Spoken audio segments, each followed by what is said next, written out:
Hi, I'm Nancy Loomis, and I'm just here to say, don't go out there.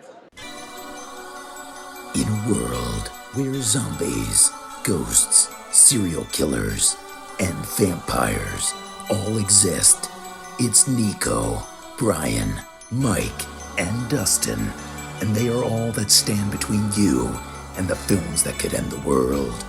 Welcome to the Don't Go Out There Horror Movie Podcast. Welcome back, everybody, to the Don't Go Out There Horror Movie Podcast. Just want to thank all of our fans and listeners.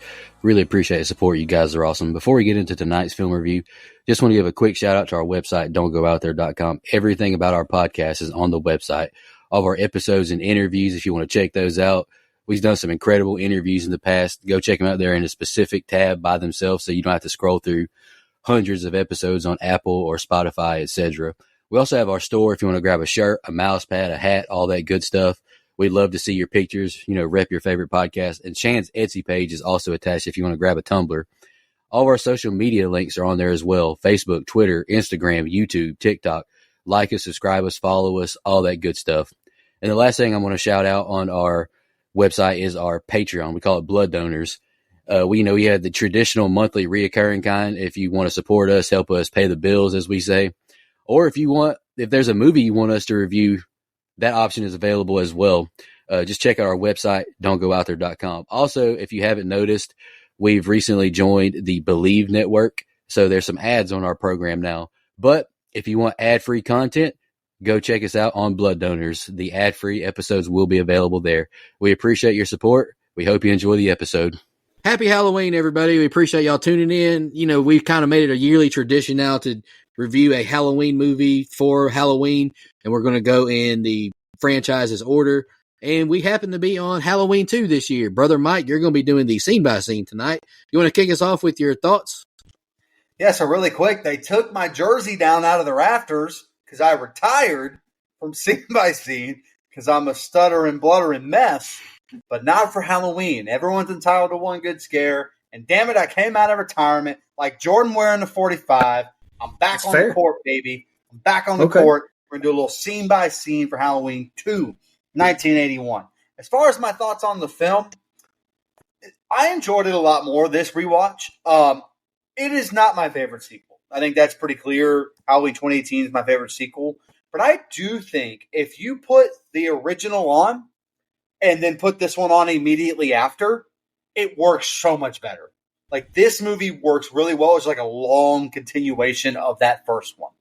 They do a good job of keeping the same aura. I think the mood and atmosphere is there, like I always talk about. Honestly, I don't know how Nico doesn't love this movie because Jamie Lee Curtis is barely in it. It's a lot like Halloween Kills, where she stays in the hospital the whole time.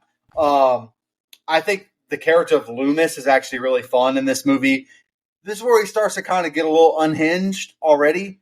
And it just has that same feel that I think the first one does. It's a little more bloody. It has a little bit more TNA, not a ton, but it has a little bit more of that. Very 80s in that way. Obviously, Friday the 13th had already come out. So, like, the ramping up of that stuff. To me, this movie's biggest flaw is its twist, quote unquote, which is the brother-sister arc. I'm not a fan, but I understand why people like it. I just prefer motiveless killer Michael Myers. That is what I enjoy. The true essence of the character, of the shape, the boogeyman. Is he there? Is he man? Is he more? What is he? I think that's so much scarier. But you still capture that essence of the character. The mask is good. It just looks weird on Warlock's face because it's a different face shape than Nick Castle. Yeah. But overall, I think this is a really solid follow-up to a classic.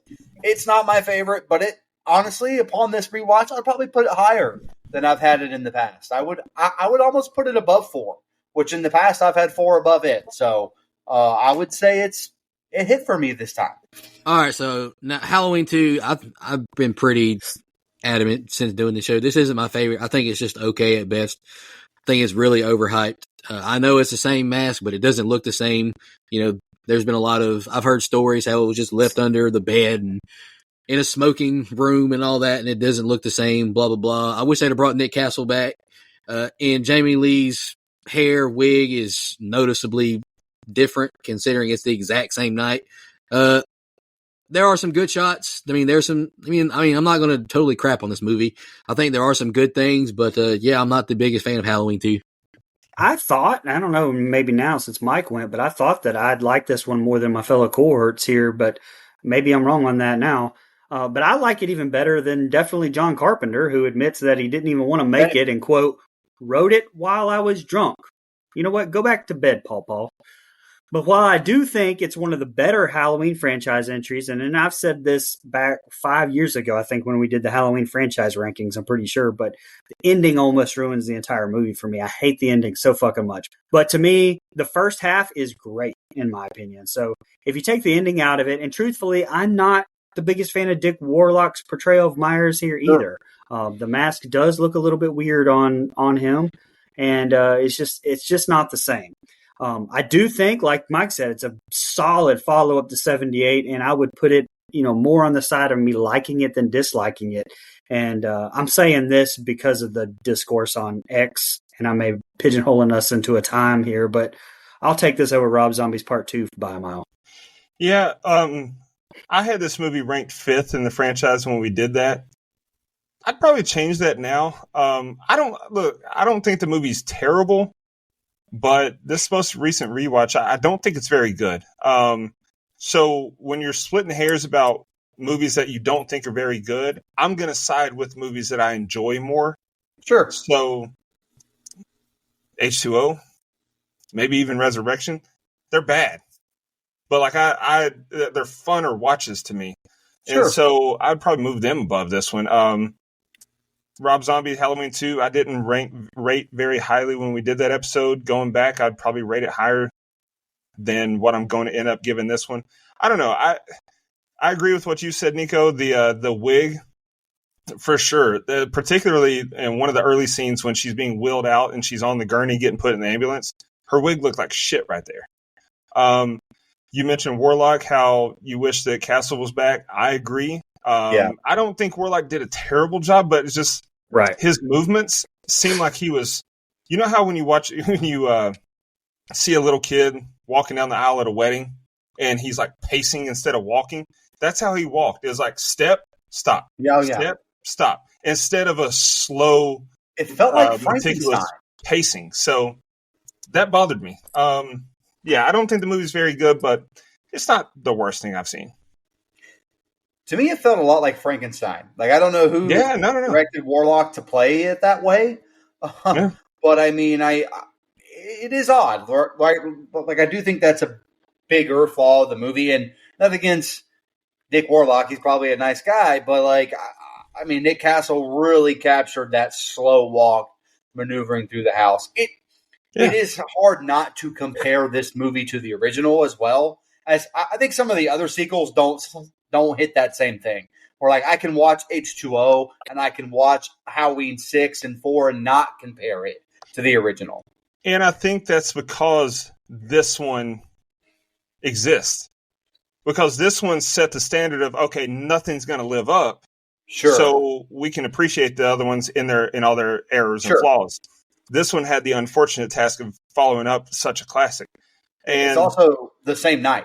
Like the movie takes place on the exact same night. To me, it's one movie. I mean, I almost put it as just one big long movie. It's that good to me. Yeah. And then Brian, you mentioned that Carpenter had to be drunk, like he got drunk to write the script. I read that he said the only thing that helped him write the script was a 6-pack of Budweiser a day. That got him drunk, pal. A 6-pack of Bud Heavy is an appetizer. What the fuck you doing, lightweight? Anyway. That is a day watching the Sunday Ticket, boys. I think Carpenter's full of shit in his old age anyway, but hey, that's whatever. He's been saying that since like 91, dude. You just reminded me of Dumb and Dumber. That John Denver's full of shit, man. But John Carpenter's full of shit. Mountains aren't very rocky. All right, are we ready, boys? Yes. Yes, sir. I'm going to apologize in advance for all the stuttering. Here we go. The movie opens as Mr. Sandman plays and a title card that lets us know that we're back in Haddonfield on the same night in 1978. as a weird synth pop version of the Halloween theme plays while we watch the last few minutes of the first film over again. Laurie asks Loomis if it's the boogeyman, and Loomis says he believes it was. Now we finally get to see the follow-up when Myers falls out of the window, as Loomis goes after him and finds nothing. He runs into the neighbor and says, "You don't know what death is," as the opening credits play, set with molding pumpkins and skull pumpkins, with a much less effective version of the Halloween theme, in my opinion. We're now in Michael's POV as he's walking down the alley and he sees trick-or-treaters and Loomis yelling to Brackett that he shot him 6 times. We see a woman in the house making a sandwich for her husband as Michael goes in and grabs the knife. But Michael doesn't kill the woman, unlike Halloween 2018, where he does. We come to find out these are the Elrods. We see a girl named Alice on the phone now with her friend Sally, talking about the murders that Michael had already committed that night. She says she probably knew them and that they were right down the street. We then see Myers jump up and stab her from behind. We now see the police and ambulance pulling Laurie out of the house, and they put her in the back of the ambulance. Then there's a kid with a massive bloody nose for some reason that also has to go to the hospital. Really weird part of that film, in my opinion. Why is that there? They're trying to relax her, but she doesn't want to be put to sleep. The doctor tells her to relax, and they shoot her up anyways. That's the first set of scenes. Go ahead, Brian. So I just want to know how you can have a direct sequel that starts literally where the first one left off with the same writer, who is also the producer, and not get the fucking ending of the first one correct. Like, that's right. He was drunk. Which, shit, I would tell people too when I couldn't even get my own fucking movie right. But like Myers falling off the front of the Doyle house where the balcony was clearly in the back of the house in the first one. Or Loomis with Mike voice, not Loomis voice, Mike voice, shot them 6 times. But this recreation has him shooting him 7 fucking times. Like from a 6-shooter, mind you. I mean, just don't even redo the open. You think people have forgotten the most famous movie of the fucking century? Doubtful. I will praise it, though, that the movie kept the same visual aesthetic and the atmosphere, really. It literally just feels like we said one full, complete movie, which I think was original attention, so bravo on that. I also want to comment real quick on the soundtrack. Hot take, I like the full soundtrack better than the original one. And maybe that's just me seeing 450,000 times the first one in my life. I don't know. But this feels like there's more variety and yet the same, if that makes sense. So Mr. Sandman in the open, which, and I know a lot, including Mike, if I'm not mistaken, attribute that song to this franchise. I've always attributed it to Back to the Future, the first one. But I do love that damn song in this franchise. Also, you brought it up, the synthetic take on the OG theme from the Carpenter. I dig it. I like his take in the David Gordon Green trilogy. I kind of like the slight alterations personally. I liked it. I love the Myers first person again. Seamless consistency. Seeing Loomis say shot him 6 times from a different perspective. I think 2018 does this amazingly as well. We talked about that. Don'tGoOutThere.com. Alice's death, kind of meh. But at least it has blood. That's something definitely they changed from the OG. Fun fact, the voice of Alice's friend on the phone, none other than friend of the show, Nancy Loomis. Annie, of course. And last thing, and I'll shut up, 2 things. First, this kid showing up to the hospital with a razor blade in his mouth. You said, I don't know why that was in there. That was a big thing back in the day. Like, that stuck with me all of these years, probably more than anything about this movie because of what we were told back then when we were kids. And it turned out to be an old wives' tale. But that's a very memorable part of this movie for me. And secondly, in 2024, Wesley Snipes shared it on Twitter or X, the apple in half with 2 little miniature Wesley Snipes blades inside and the warning to watch out for blades in your apple this Halloween. That fucking kills me every time. I love it. Nico, before you go, I watched this movie twice to do scene by scene. I've seen it maybe 18 other times. Never noticed a razor blade in the mouth. Swear to God. Really? And on the Bible. Did not know that's what that was. So I guess I just completely fucking miss it every time. That's crazy. Oh, wow. So also that was allegedly Carpenter's idea for the start of the anthology series. So I thought that was interesting. Like he wanted that to be an Easter egg, like a seed planted for the anthology series going forward. But it checks out. That makes sense. Mike said, if Michael ain't on screen, I ain't watching. I'm just kidding. Love you, brother. Like you mentioned, Brian, Mr. Sandman is a great way to put us in the Halloween mood. I love the song. I think of H2O when I hear that song, honestly. Like you mentioned when we did our picks, that movie nails the fall atmosphere. Just like Friday Part 3, I wish this didn't start off with a recap, mostly because Jamie Lee's wig looks terrible and it's noticeably different. I'm also not a fan of this updated score of the Halloween theme. It's not bad, but to me, it's not as good as the original. The original is still the best. Loomis' eyes when he sees Michael is gone, I thought they were haunting. I could only imagine how an audience felt seeing this for the first time back then. I bet that was a nice reveal. And I also like that Loomis, he finds blood on the ground. It reinforces that Michael is just a man right now. I don't hate the opening credits, but the new face on the pumpkin and the updated score, it just doesn't hit the same for me. And I apologize to our listeners, co-hosts, if I'm being too nitpicky, but got to speak my truth. Dr. Loomis shouting, "I shot him 6 times." It cracks my ass up. And I do like the POV shot of Michael walking in the dark shadows behind the home. See, I have some good things to say about the movie. Mr. Elrod, he is a mood. I'm a tired old man myself. I'd be slumped as well watching a black and white movie that's not named The Lighthouse. Cool. Had to throw that in there. Cool shot of seeing Michael take the knife from Mrs. Elrod and leaving the house, leaving blood on the counter. I really like that. If I'm Alice, I'm running full speed out of this house. Doors wide open, and I hear a noise inside. Sis, you got to get out of there. To me, though, this is a very lackluster first kill. Michael springing up like a trapdoor spider, and then the mask looks noticeably different, albeit still being the same. Not a fan of that. Did the people making this movie forget that Laurie had darker hair in the first movie? It looks so much more blonde. I shouldn't harp on it, but the wig, I mean, it's just a huge distraction for me. Nurse doesn't even take the mother and hurt kid to the room. It's a damn shame that over 40 years later, hospitals are still pretty ran horribly. No offense to any of our listeners in the medical field, but it's a disaster going to the emergency room. But I do appreciate all of my medical field workers.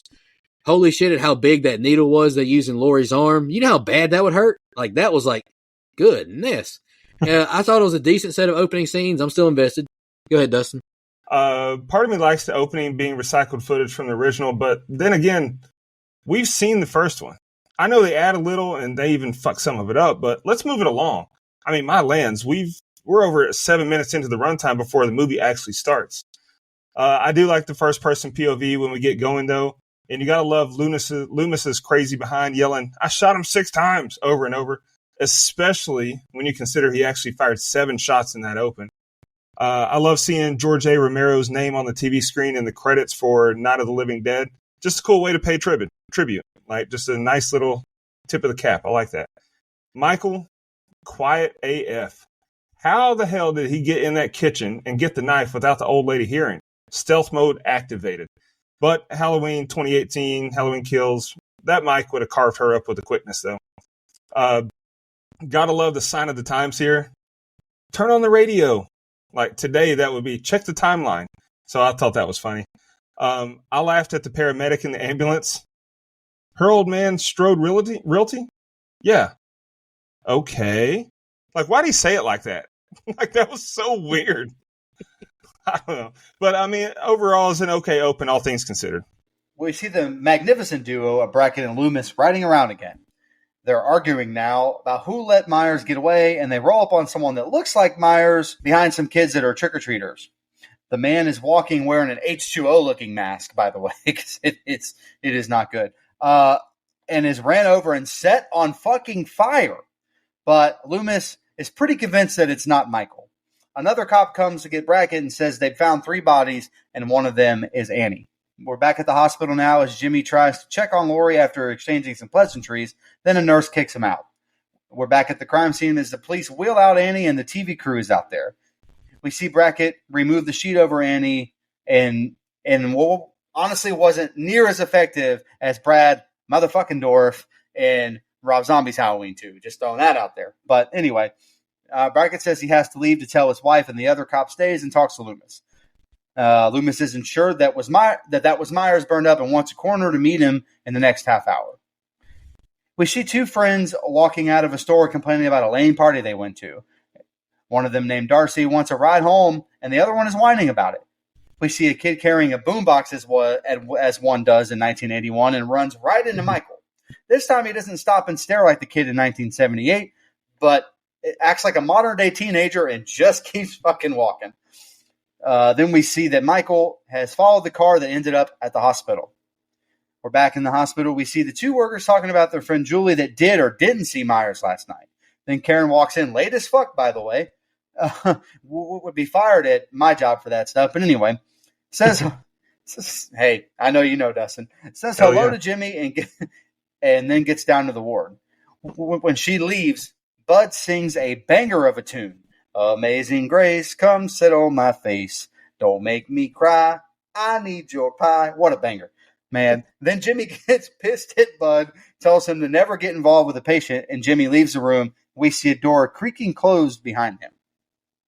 We're back to a Myers POV as he's walking around and sees a baby. Then we see Nurse Alves reprimand Karen for being tardy, as she should, by the way. First stutter, sorry about that. Then Jimmy is telling Lori that Michael Myers tried to kill them all last night. She says she thought he was locked in a locked in a hospital, but Jimmy tells him that he escaped and that it's all over the news. The nurse is trying to use the phones, but they aren't working. And we leave Lori's room with a noise right outside the window. Go ahead, Brian. First of all, does Bud remind anyone else of Axel from Friday the 13th Part 4? I mean, that came out 3 years later? I think I'm going to call some borrowing on that character. I've always thought that. Amazing Grace, come sit on my face. Classic. Just classic. But listen, Ben Tramer getting fucking killed. Holy shit. This is not only probably my favorite kill in the franchise, but God almighty, it cracks my ass up. I know we harped in our review and our re-review on the 78 one on the police ineptitude of Haddonfield, but my God, this one, this is the best. And Loomis just points his gun at the kid, and then he gets fucking run down by a cop. Who, by the way, that was a Warlock driving that car just during the stunt too. And man, they just take off. See ya. I mean, I get it. The sheriff found out his daughter was killed, but I mean, it's just unreal. It cracks me up every time I watch that. It is very effective, I think, to see the newscast from the Wallace house and then us cut there live and see it from that perspective with Annie being carted out. Nancy Loomis, of course, there again.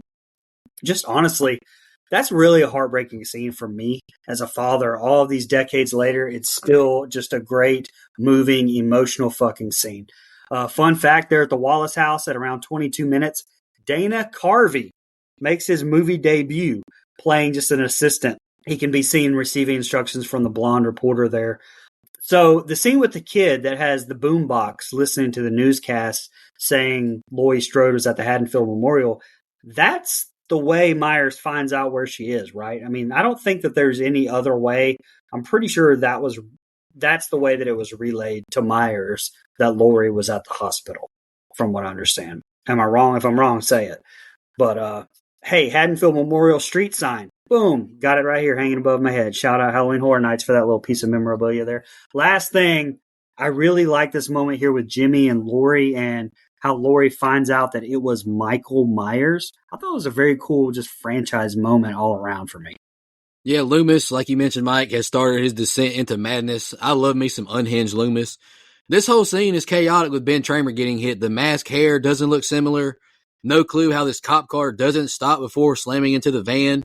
And what the hell is Loomis doing just ready to fire at some random person? They haven't confirmed as Myers yet. And it's also hard for me to believe that someone else dressed exactly like Myers the same night. Like, Michael stole that mask, and he killed a mechanic to get that look. Like, I don't know. Maybe I'm reaching. Maybe they're reaching. I don't know. And like you, I agree with you again, Mike. Brad Dourif is supreme in the just found out my daughter Annie is dead reaction compared to Charles Cyphers. Respectfully, shout out to Brad motherfucking Dourif. Come on the show someday. We'd love to talk to you. Like the news, like you mentioned, Brian, I agree with you as well. I like the news team showing up to the house reporting. This feels real to me, and I appreciate that. I don't buy Brackett's reaction again, blaming Dr. Loomis for everything. Michael is a dickhead walking into people in the streets. Come on, man. And what's the point of this scene with the two girls talking about needing a ride home right now? It did nothing except bloat the runtime.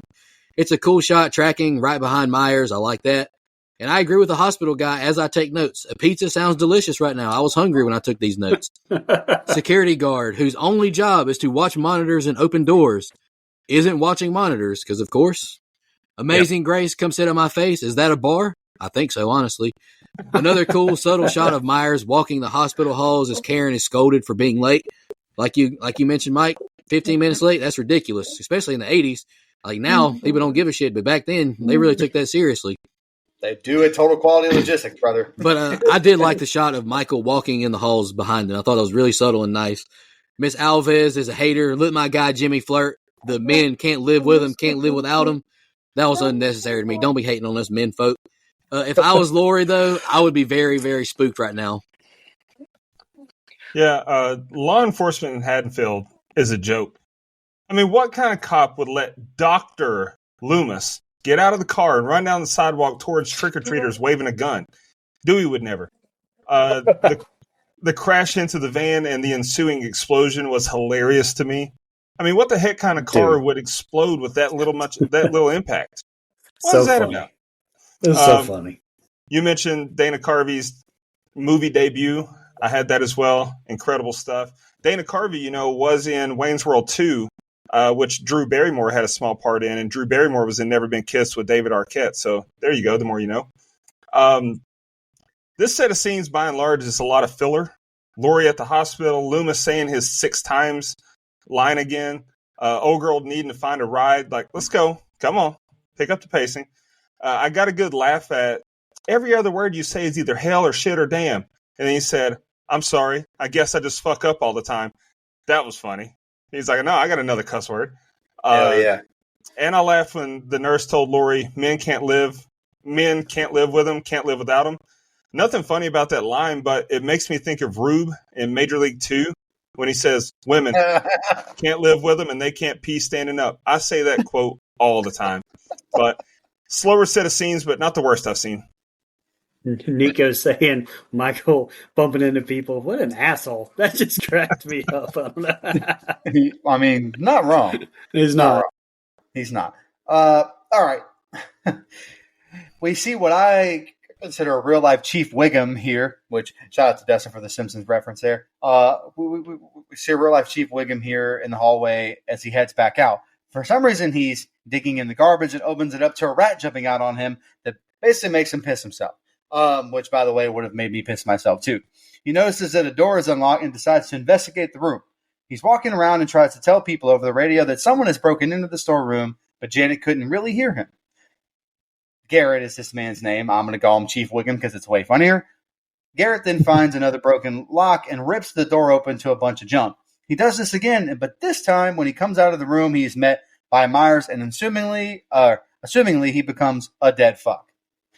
We see a burned body on the table, and Loomis lets him know that's not Michael. They aren't able to make a positive ID.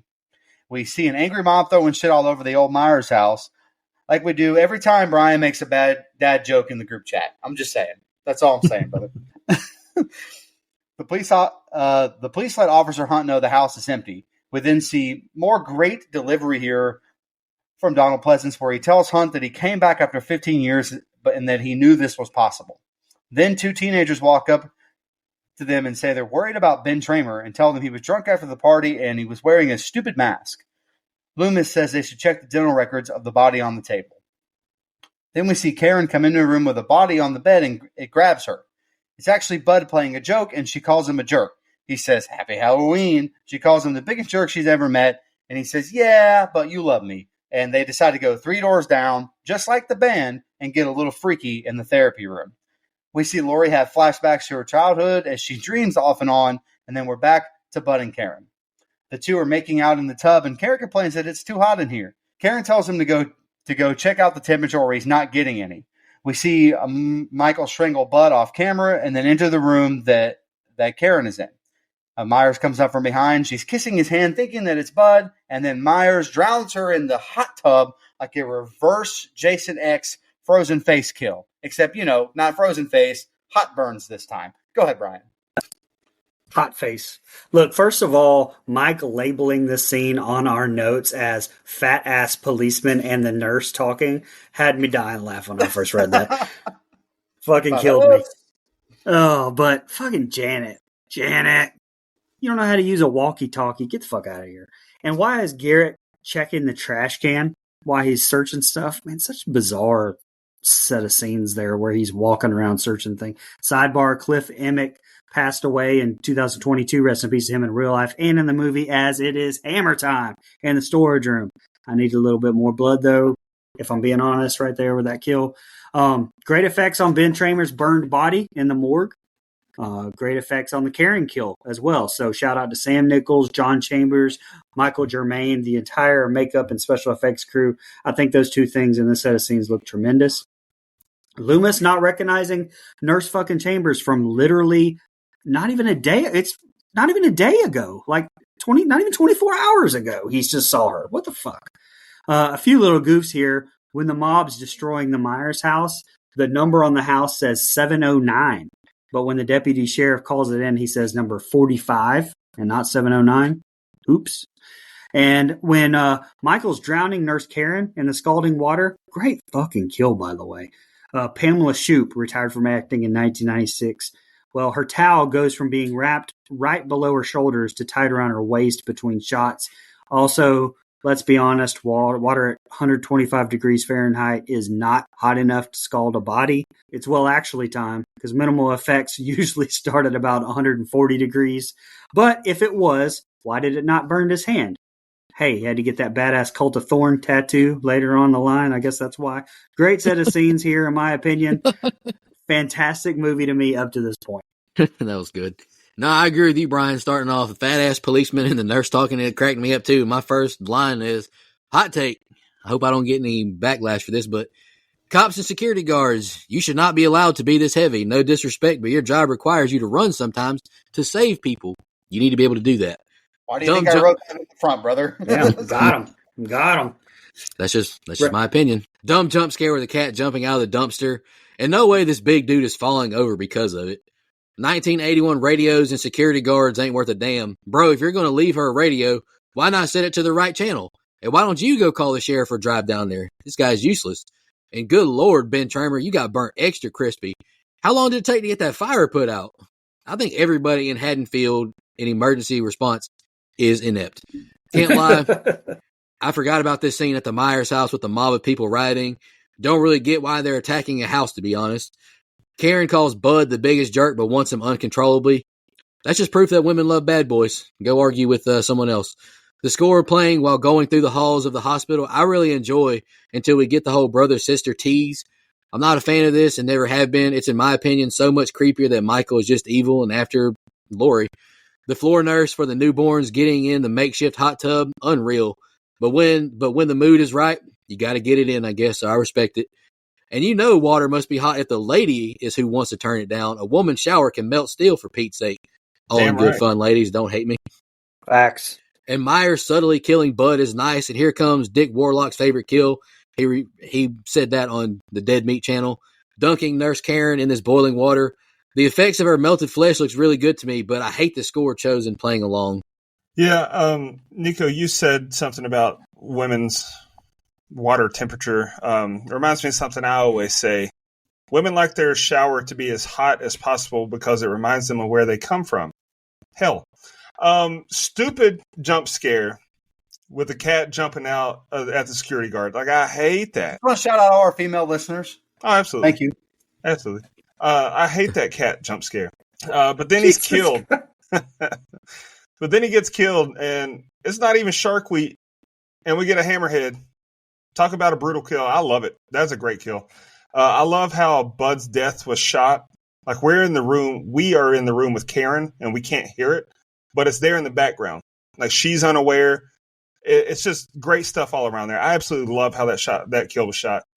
The hot tub death is cool and all, but I mean, the effects of the skin melting look great, but why did he keep bringing her head up? Like, it's like, couple seconds, bring her up. Couple seconds, bring her up. That annoyed me. And then why didn't the water burn his hand? That annoys me as well. I don't have much on the set of scenes. It's a better set of scenes because at least we got some kills. Brian mentioned that Halloween or Friday 4 stole from this with Axel's character. I got to think Halloween stole the old hammer to the back of the cop's head, though, from Friday Part 2. Hammer to the back of the head, same kill. I mean, Friday. But Halloween owed Friday some stealing, though, because, I mean, they stole the whole concept. Yeah. I mean, Friday and Friday Part 2 were out before this movie, so that makes sense to me. Definitely. All right, the police are trying to find out how Michael got in, they see a knife stabbed through a kid's drawing, and then see Sam Hain written in blood on the wall.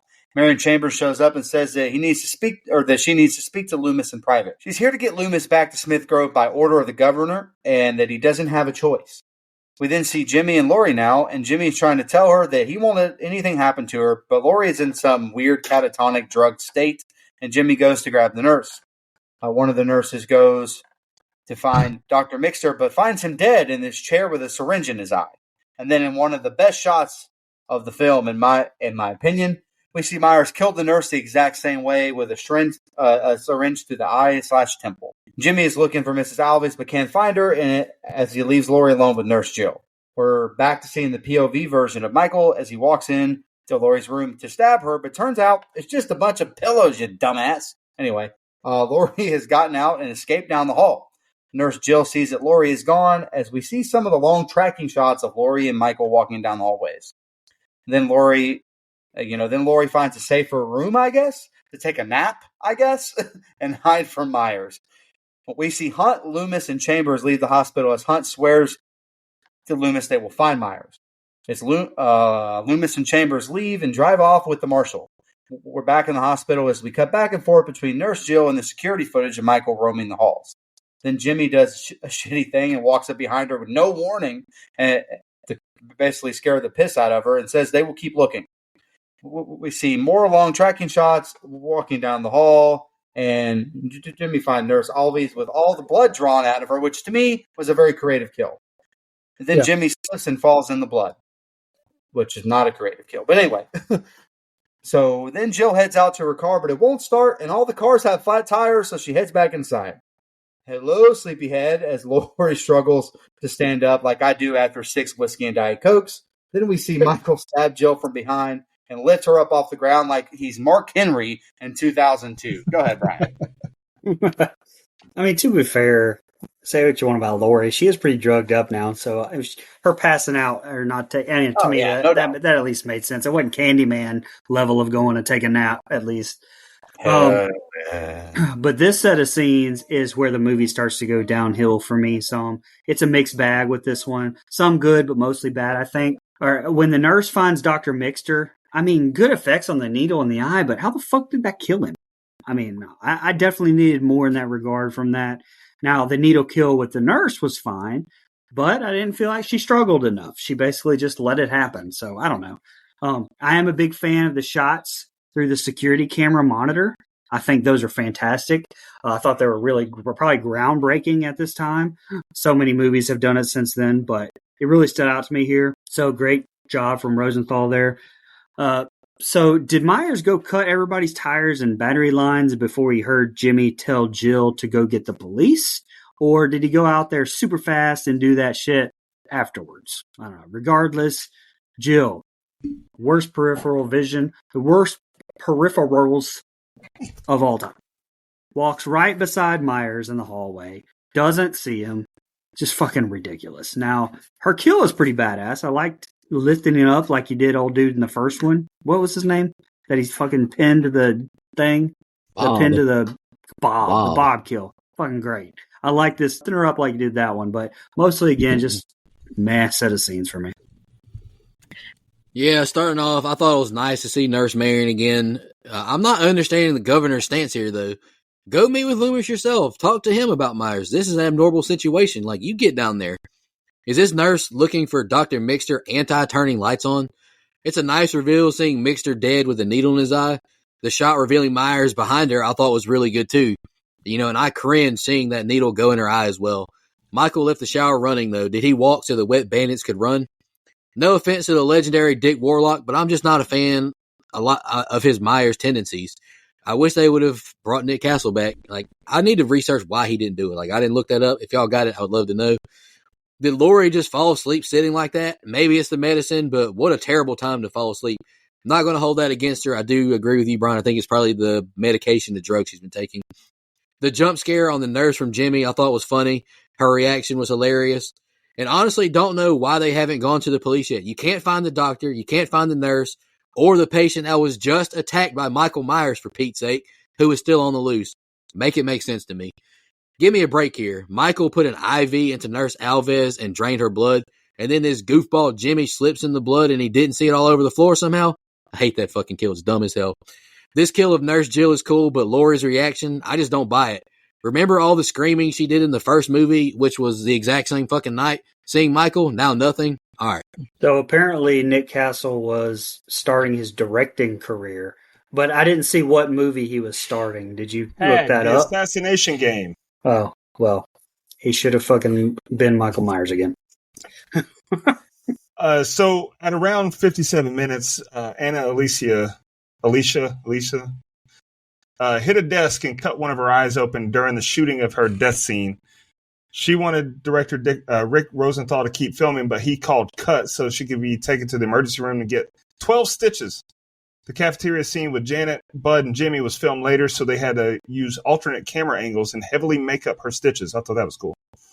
The needle to the eye scene was pretty cool, especially for the time. Roger Ebert wrote, you guys have heard of him, right? Roger Ebert.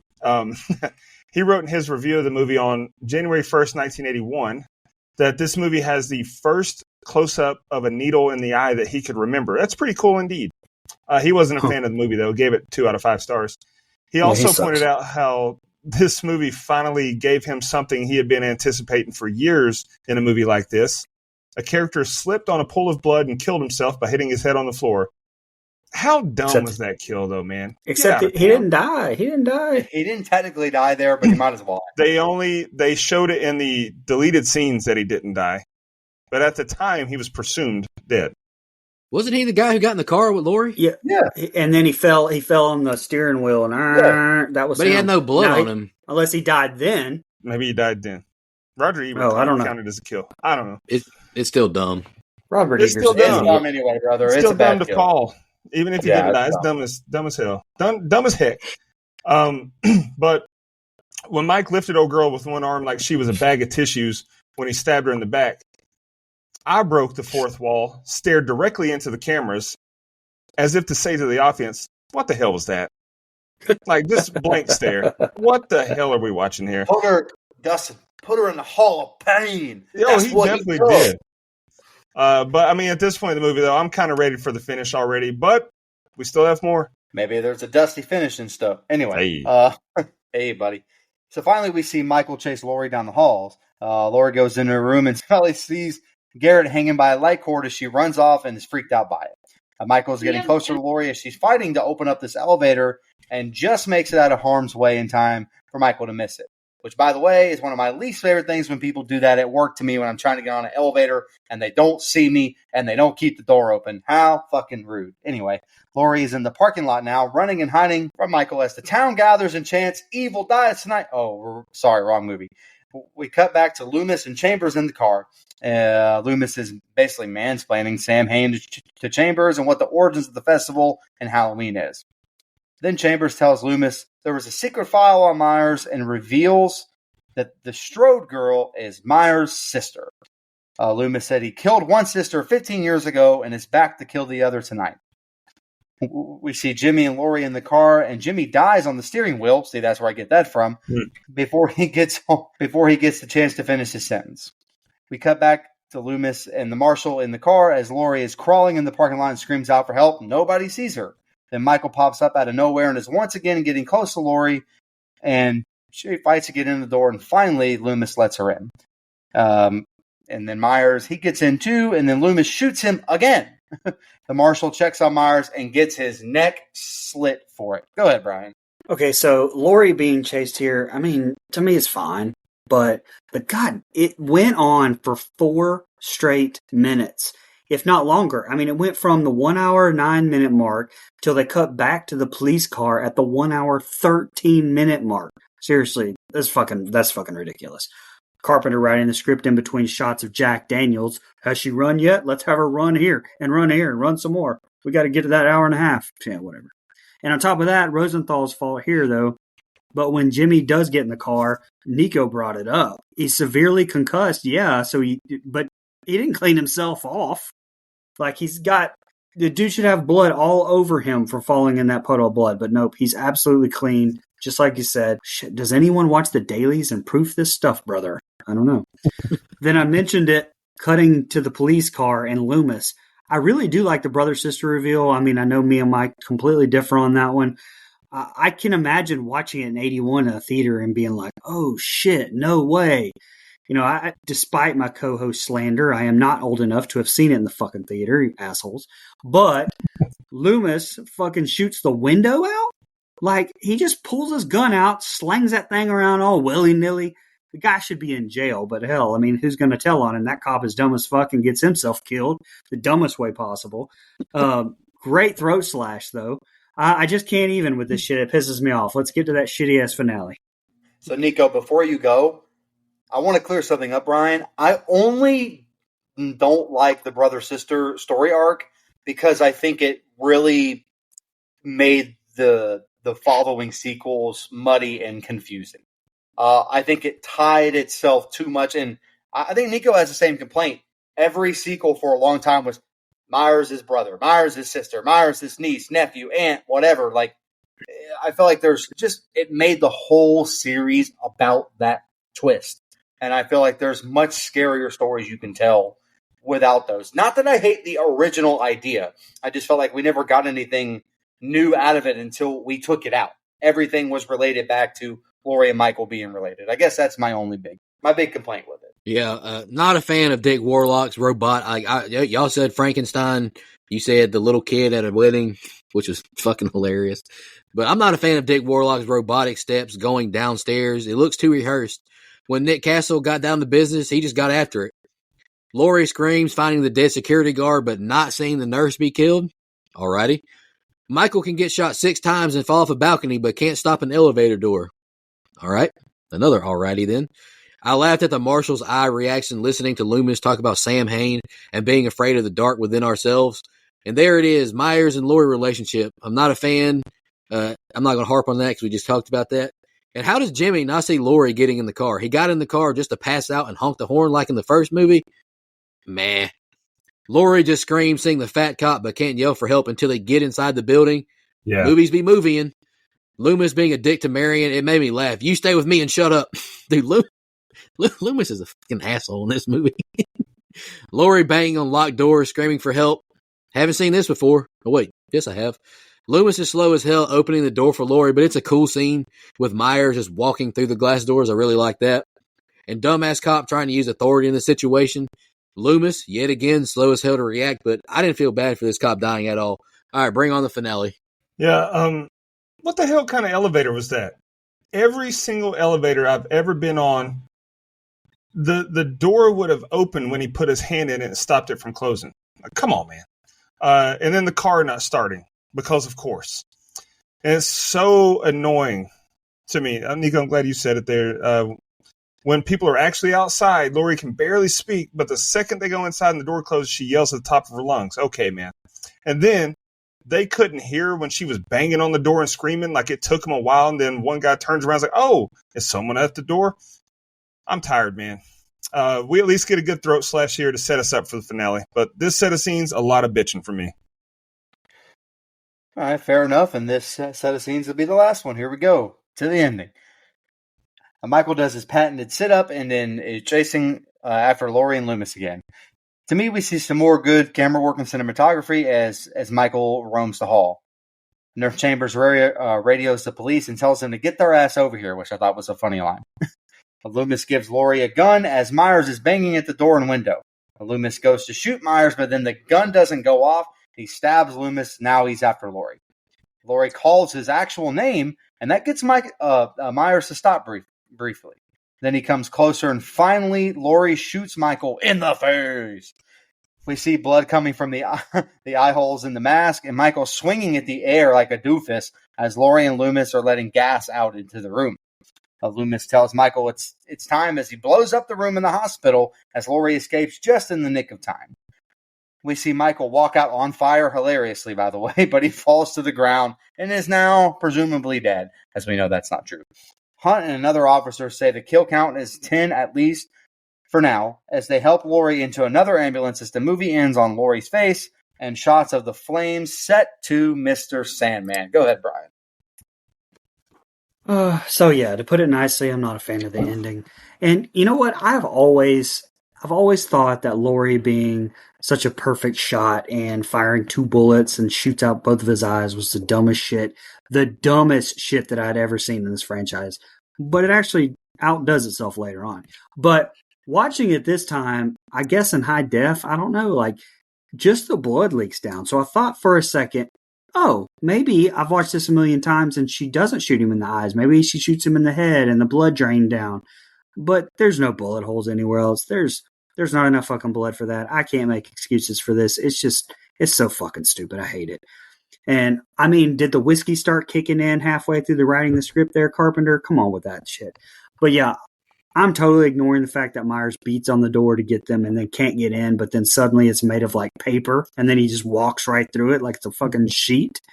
I hate the ending of this movie. But I want to end my review on a good note. So, being that Nancy Loomis is in this and Nancy Loomis is in The Fog, you know, I actually tried one time to catch Fog. Craziest thing. I missed. Hey-o!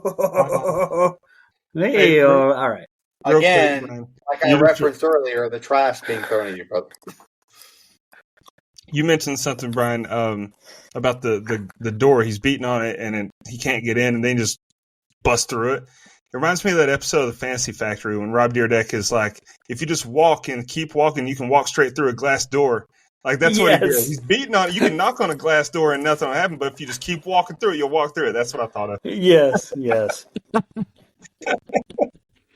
Man, shout out to Rob Dyrdek. All right, Absolutely. let's end this movie review. Why in the hell would Laurie not want this gun? She's such an overrated, annoying final girl, and I'm about to go in on her. Loomis stabbed in reaction, I thought was hilarious as well. Now the girl who didn't want the gun is somehow a perfect marksman, hitting him in both eyes, and of course drops the gun while he's still obviously not dead. Let me ask whoever listens to this, why is she so beloved as a final girl? Michael aimlessly just swiping and slashing away looks dumb as hell. I'm a fan of Halloween 4, but be for real, how did Loomis survive this, honestly? This room exploding? Give me a break. Michael, he looks like an ablaze penguin walking out of the room, dumb as hell. And no clue why the back of this ambulance is so dark. Makes no sense. They're bright as hell. You ever been in an ambulance? And, you know, I'm going to end on a good note as well. Mr. Sandman is cool to end the film with Michael still on fire. Yeah, I'm not going to end it on a high note, but Laurie shot him twice in the eyeballs. I wrote, get her on the Olympic shooting team ASAP. Unbelievable marksmanship. But I agree with you, Brian. Like, that's just so ridiculous. And then I tried to justify it. It's like, well, no. She shot him. She nicked the top of his head. And there's blood running down his face. Right. But there's no bullet holes. There's no blood anywhere except for, okay.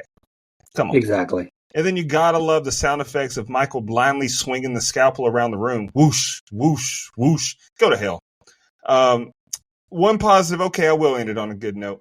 I love the look of flaming Michael walking out of the room. Like, that looked awesome. He's on fire and he just takes a few steps. Okay, that was cool. But all in all, Flaming Michael, you say? Oh, sorry. I was gonna say that, but I didn't want to do that on air. But I was gonna say that that's my second favorite Flaming Michael, second only to you. But Brother.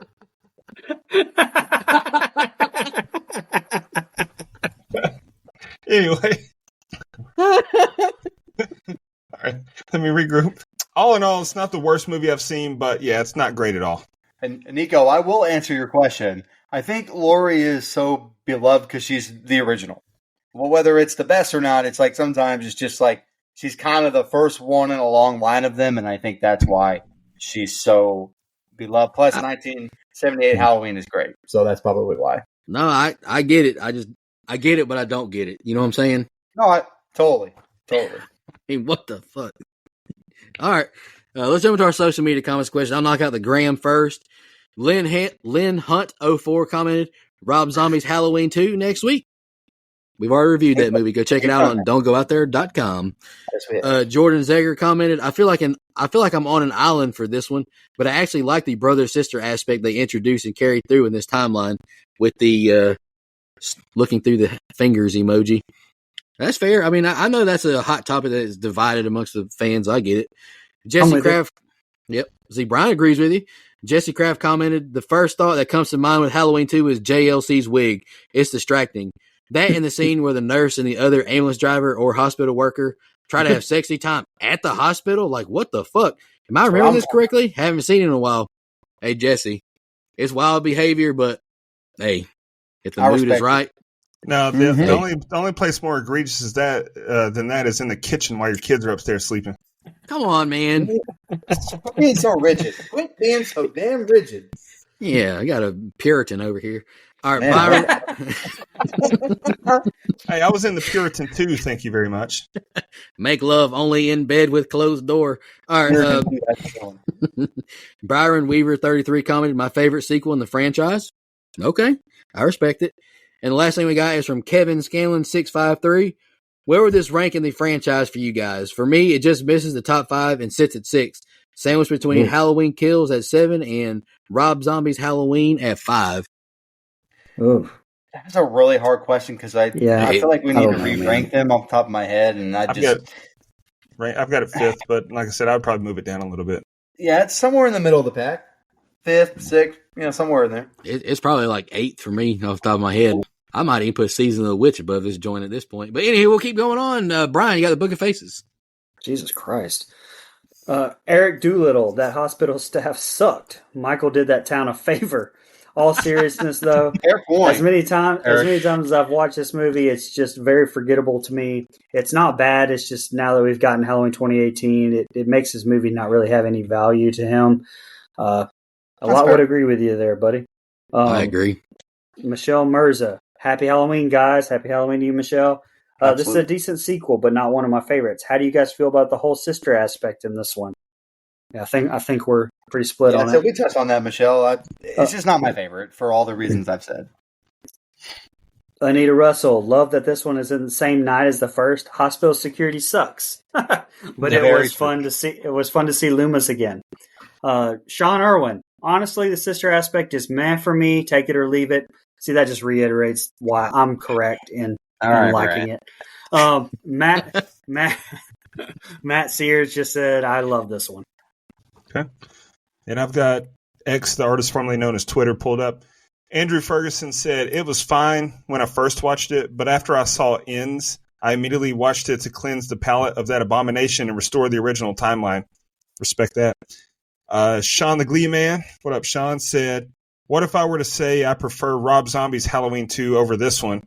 And then Nico replied with the Spider-Man pointing gif. And then Alicia Steph replied to Sean and said, I do as well, with 2 pumpkin emojis. Fraser Rice said, full disclosure, this is 1B on my list of favorites in the franchise. Wow. Where do you sit on the sister and Samhain? I don't remember how to say that. Parts of the plot. And then favorite scene. I think we beat the sister aspect to death. The Samhain plot, I don't think we talked about much. But they don't get into it a ton in this movie. Just kind of like they mention it. It almost sets this little scene that mentions Sam Hain, basically builds the whole movie of Halloween 6. That's literally Halloween 6. That's the whole plot about this old ancient Celtic festival and all that stuff. I was going to say it felt like another thing, like you mentioned, Dustin, earlier, I think with the blades in the apple, kind of like another Halloween thing. Like maybe it's another thing they can spin off. That's what it felt like. Sure. It didn't do it. It was in one little scene with Dr. Loomis. It didn't do anything for me, really. And they made a whole movie about it, Halloween 6. Yeah. And then favorite scene, I'll just touch on that. My favorite scene was the hot tub scene, not because of the gratuitous nudity, which I've got some fun facts about, not so fun facts about that, but just because of I love the scene or the way that it was shot when Bud was killed. That's the best cinematography we get in the entire movie. It's incredible. And then the last comment we got was Troy Ray said, can't wait for this. I'm reading the novelization from Dennis Etchison, 1981 now. Hell yeah, brother. Cool. Nice. Is this where I do budget or am I waiting on you guys? You can go ahead, brother. It doesn't matter to me, man. I'm just asking. I'm just asking questions. Go for it. Go ahead, man. All right. This movie was made for a cool $2.5 million and grossed just over $25.5 million in North America. A little bit. You know what? I've added some fun facts here, okay? It is the second highest grossing film of 1981 ahead of Graduation Day Friday the 13th Part 2, and Omen 3, The Final Conflict, and it ranks 4th in the Halloween franchise in terms of ticket sales. Okay. In addition to his role as the Shape, Dick Warlock also appears as the policeman who accidentally hits Ben Tramer with his patrol car and crashes into the van. Warlock not only drove the car himself during the crash scene, but also did all of his own stunts as Michael Myers. And one common criticism is that the hospital is too conveniently dead, even for a night shift, for Michael to be able to walk around unnoticed and kill the hospital staff. But Rick Rosenthal said he based this on a personal experience with his wife, where they once attended a hospital late at night and it was completely deserted, save for a few doctors, nurses, and patients. Okay. To get the role of Michael Myers, Dick Warlock revealed that he passed by a room. The Michael Myers mask was on a table. He put the mask on and walked into Rick Rosenthal's office and stood there. After Rosenthal continuously asked who he was and he didn't reply, he took off the mask and asked if he could play Michael Myers. That's crazy. John Carpenter didn't like Rick Rosenthal's first version of the film, believing it to be as scary as an episode of Quincy Medical Examiner. That's funny to me. Re-edit was done, but Carpenter still found it too lame, so he took over the editing process and sped up the action. I put that one in here because, man, that's my biggest issue with this. Is it feels very slow and deliberate, not in a good way. A lot of filler to me. Pamela Susan Shoop told Femme Fatales magazine in 2001 that she didn't want to do the film because she hates horror movies and it required nudity, which she'd never done before. But her manager pushed her into it, saying it was a high-profile production. She reluctantly agreed. She spent 2 days shooting her nude scene in the jacuzzi and hated every minute of it. She was crying on the second day, heading into the studio, and almost didn't go. The producers had promised her a closed set, but she counted 19 people, mostly men, standing around watching her get naked each day. Then the director started pressuring her into shooting it fully nude, which wasn't in the contract. Shoop said she almost agreed, but producer Deborah Hill stepped in and told her she didn't have to do it. So that's what I was saying about the not-so-fun facts. That's scummy. Very scummy. Good for fucking Deborah Hill. The MCA home video cassette release of the movie on VHS and beta formats in the USA, retailing at a price of $101 per unit, set a price record when it was launched in 1982. I piss and moan when I have to pay $3.99 to rent something on Prime. $101? Go to hell. No chance. And then the last one I've got is that in an interview, Dana Carvey said of his small role, Halloween 2, I did have a few lines, and I was on a news team, and I didn't know you could get cut from films then. So I went with all my friends to see it, and I think the top of my head was in one shot, my elbow was in another shot, and part of my foot was in one shot. So if you put it all together, my whole body was on the screen at one time. So I learned my lesson there. That's kind of crazy. Like, that is funny. Shout out to Dana Carvey. He went on to have a great career. Lasting impression in my life after that. Turtle. That's all I got. Turtle. All right, let's jump to our favorite kill, least favorite kill, and the rating. Who wants to kick off? Dusty, you want to kick us off so you can tally up our scores? Yeah, you got it. Favorite kill to me was Bud. Like I said, I love how it was shot, man. There's so much going on in that other room, but we can't hear any of it. Like that makes it that much more scary to me, because imagine you're in her shoes. Someone's just killed behind you. You're oblivious to what went on. I love how that was shot. Favorite or least favorite kill to me was the idiot who slipped in the blood. What a dummy. Even if he didn't die from slipping in the blood, he died in the car with no explanation. He's kind of slumped. Fuck that guy. Rating, like I said, it's not the worst movie I've seen, but man, I did not enjoy it, particularly this time. I think this one is unfortunately one that gets worse with every rewatch, but it's not the worst, so I gave it a 5. Favorite kill, I kind of agree with Brian. I don't know if it would be enough to kill this lady, but the nurse who goes into the room looking for the doctor, I love the reveal of Myers behind her. The thought of getting a needle shoved into my eye to kill me is cringy. I hate anything that has to do with eyes in horror movies. That's my favorite kill. Who, buddy, least favorite kill? I could pick many of them. I didn't like the very first one with the girl in the house. Didn't like that one. Looked like a trapdoor spider. But my least favorite kill for sure is Nurse Alves. Dude, she had a IV needle in her, and it was perfectly taped up like a doctor or a nurse would do it, and she bled out. Michael can drive and do IVs now. All right, I'm done with this. Yeah, I don't like that kill at all.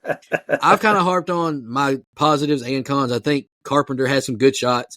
There were some good scenes throughout, some good Michael reveals. But I'm not a fan of Dick Warlock's portrayal. No disrespect to him. He's a legend.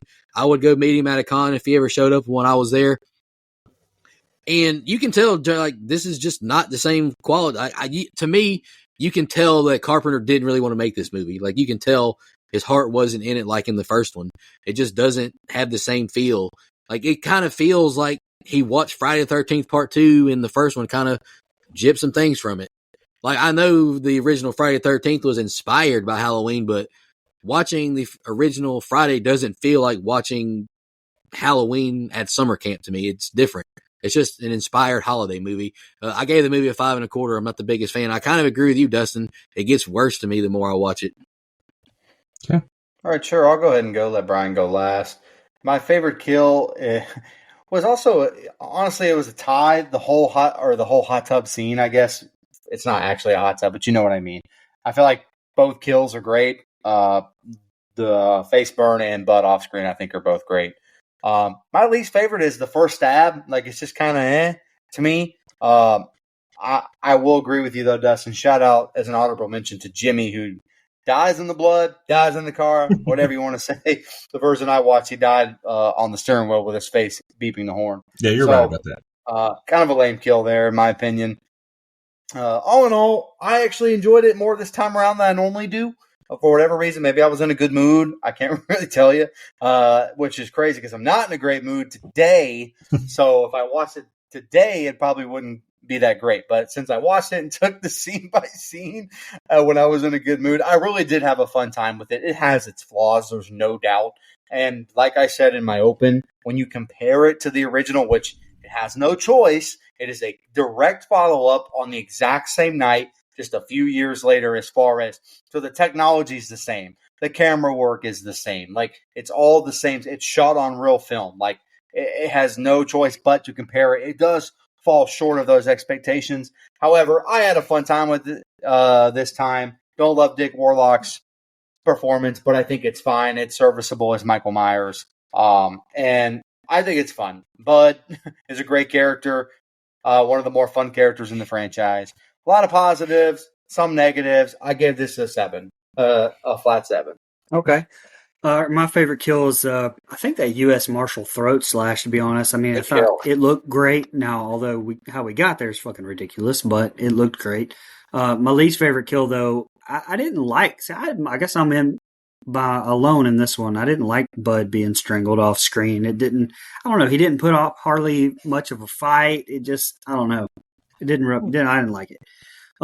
But another plus I didn't mention was the mask. Like, I didn't realize how much I'd missed that damn mask, and it always baffled me all through the years how supposedly they couldn't recreate it or didn't want to fight about the rights or whatever. But with that said, Warlock was weird and didn't have the same charisma as Nick in the first one, and his build made the mask look wider. While I didn't love Warlock either, we definitely get worse movies in the franchise.